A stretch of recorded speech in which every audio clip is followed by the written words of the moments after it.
the events of 2020 may have seemed impossible to predict, typically there is one iconic, clairvoyant animated show that managed to get things scarily accurate. 2020. Need I say more? While this year may have felt like a decade, we are only just over halfway through. There seems to have been enough craziness to last a lifetime. And for the most part, this year has been impossible to predict, with a lot of us having to put our plans on hold indefinitely. I guess I'll never go to Disney World. Not only are our plans on hold, but so are film and TV studios with the likes of Tenet and No Time to Die on indefinite hold. But there seems to have been one show that knew everything was coming all along. By now, we all know that the writers of The Simpsons are a bunch of mystics, eerily getting seemingly hundreds of things right over its long run. But some of the things that have been featured on the show feel oddly specific to 2020. While these are usually just jokes or asides, they are all the way too real now. In this video, we'll be looking at some of the scariest predictions The Simpsons made, including global pandemics, video game hype, and even bankruptcies. These are some of the craziest pieces of fiction that came to life. Let's start with the obvious one, President Trump. By now, everyone with an internet connection knows that long before President Trump ran for office, The Simpsons called it. The episode in question, Bart to the Future, aired back in 2000, which is 20 years ago, and makes me feel very old. It shows Bart and Lisa in the future, with Bart being a slacker while Lisa is president of the US. While Lisa is the first female US president in the episode, they do make a reference to her predecessor. As you know, we've inherited quite a budget crunch from President Trump.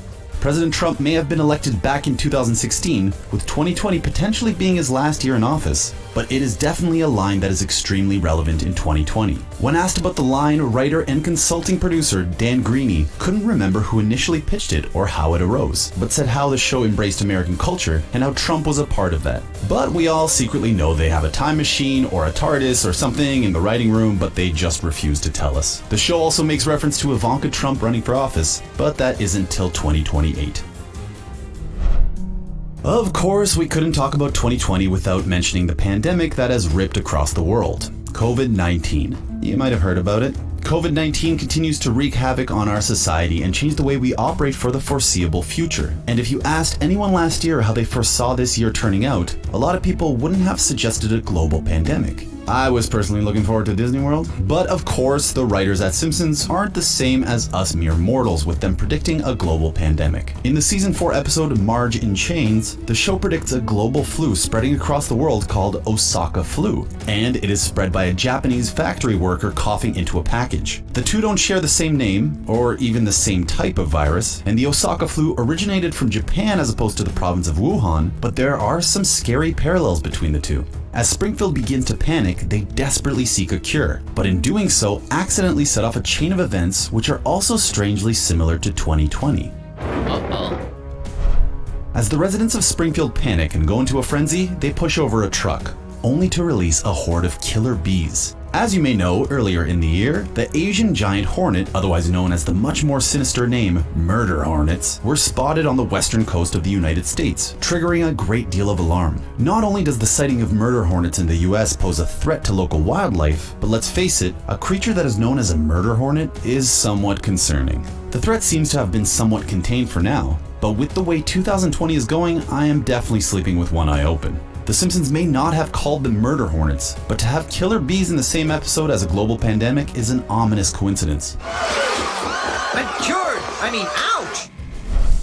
In terms of 2020 predictions, the Marge in Chains episode is the gift that keeps on giving. As the title refers, Marge is arrested in the episode for accidentally stealing a bottle of bourbon and spends 30 days in prison. Marge's arrest leads to mass riots across Springfield. While the events are very, very different and the beats in the episode are purely satirical, the mass riots due to a controversial arrest have striking parallels to the Justice riots taking place across not only the US, but the world. If the episode had just featured this arrest, then it may not have been enough to compare it to the riots of 2020.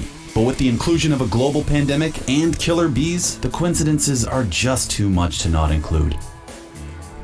A controversial statue in the episode of Marge in Chains is what leads to the riots, with Springfield Park Commission failing to raise enough money for an Abraham Lincoln statue, and instead going for a statue of Jimmy Carter. Each history's greatest monster!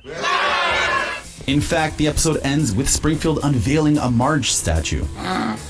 It's beautiful. which is the best statue you could make, but it actually turns out to be the Carter statue with Marge's hair. So pretty close, I guess. But there is another episode that refers to a controversial statue.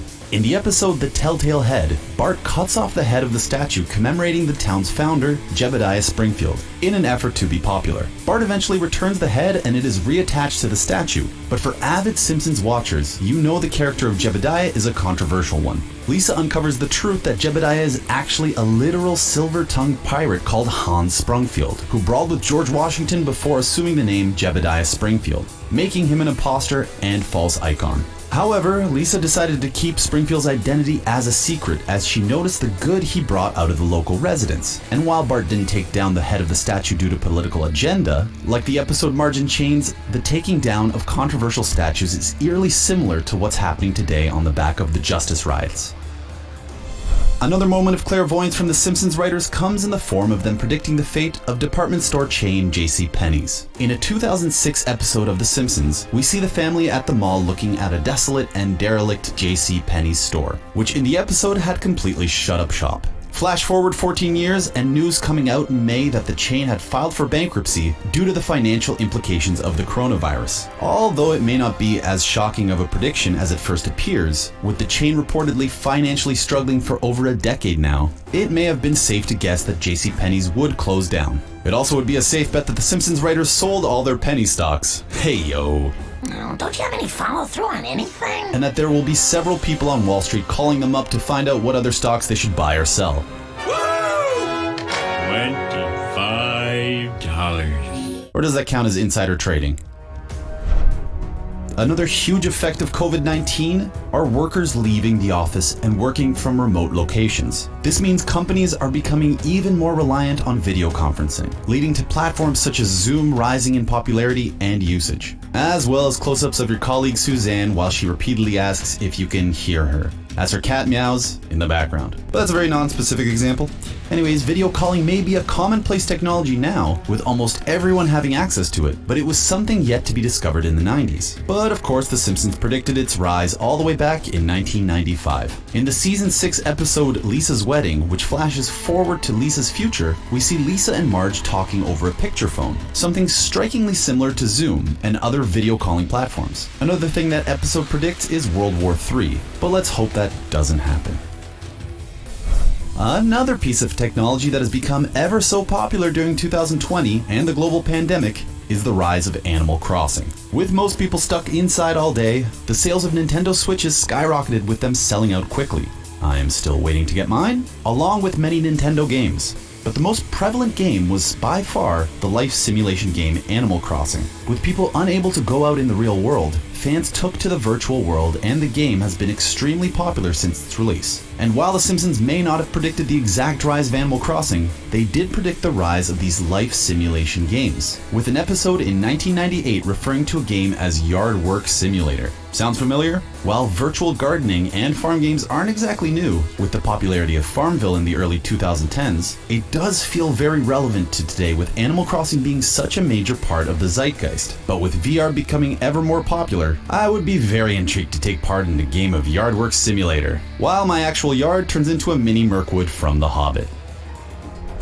It is safe to say that the last two Star Wars, The Last Jedi and Rise of Skywalker respectively, have been somewhat controversial amongst its fan base. But one Star Wars outing that has been for the most part universally loved is the Disney Plus original show The Mandalorian, which centers on Pedro Pascal's lone bounty hunter. While recent Star Wars entries in the Star Wars saga, including the prequels, have been accused of moving too far away from its roots, The Mandalorian pays homage to the westerns that inspired the original trilogy, with The Mandalorian centered on a western-style hero in the mold of Clint Eastwood or John Wayne. In particular, the former, who starred in Sergio Leone's masterful Dollars trilogy, a main inspiration for Star Wars. But for cinema aficionados, you would know that in turn, the Dollars trilogy is inspired by samurai culture and the works of Japanese legend auteur Akira Kurosawa. Kurosawa also directly inspired Star Wars, with Lucas taking the main story from Kurosawa's Hidden Fortress as inspiration for A New Hope. The Mandalorian goes back to these roots, and although Lucas isn't the direct creator, his influence is felt in the show. This return was predicted by The Simpsons when Randall Curtis, a parody of Lucas, announces he's going to return to his roots of lifting off samurai and western movies. I'm going back to my roots.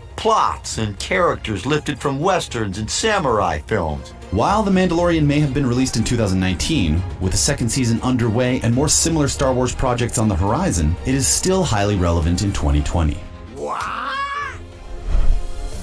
To finish up, we end on a 2020 prediction The Simpsons got wrong. Dun dun dun. Well, maybe. In the episode Sunday, Cruddy Sunday, which aired back in 1999, The Simpsons predicted a team in red with jerseys that strongly resemble that of the San Francisco 49ers, winning the Super Bowl in Miami. As sports fans will know, the Niners took on the Kansas City Chiefs this year in Miami for Super Bowl 54. But unfortunately for Niners fans, the result was very different, with the Chiefs edging out the California outfit in the fourth quarter and taking the championship back to Kansas. However, for you astute viewers out there, you will have noticed that the Chiefs also wore red, while the Niners wore white at the Super Bowl. So maybe they did get it right after all.